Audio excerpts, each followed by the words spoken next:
નમસ્કાર, હું છું પ્રેરણા. આપ જોઈ રહ્યા છો ઇન્ડિયા ન્યૂઝ ગુજરાતના મહત્વના સમાચારની શરૂઆત કરીએ તો ઝારખંડમાં પીએસસી સહિતની ભરતી પરીક્ષાઓમાં કથિત ગેરરીતિના મુદ્દે વિદ્યાર્થીઓનું આંદોલન સતત તેજ બની રહ્યું છે. રાંચીના જયપાલસિંહ મુંડા સ્ટેડિયમ ખાતે વિદ્યાર્થીઓનું ધરણું આજે 13મા દિવસે પણ યથાવત રહ્યું.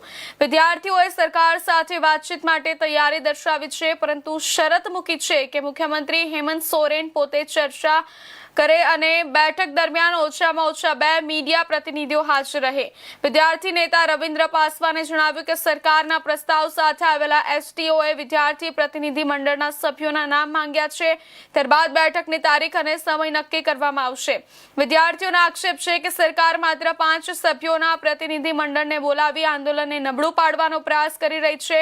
આ દરમિયાન દેવેન્દ્રનાથ મહંતો સહિત 6 વિદ્યાર્થીઓ આમરણાંત ઉપવાસ પર બેઠા છે. તેઓ સમગ્ર મામલે સીબીઆઈ અને ઈડી દ્વારા નિષ્પક્ષ તપાસની માંગ કરી રહ્યા છે.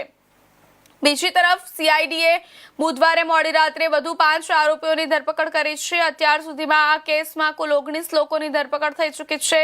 ભરતી પરીક્ષા વિવાદને લઈને ઝારખંડમાં રાજકીય અને સામાજિક માહોલ વધુ ગરમાયો છે.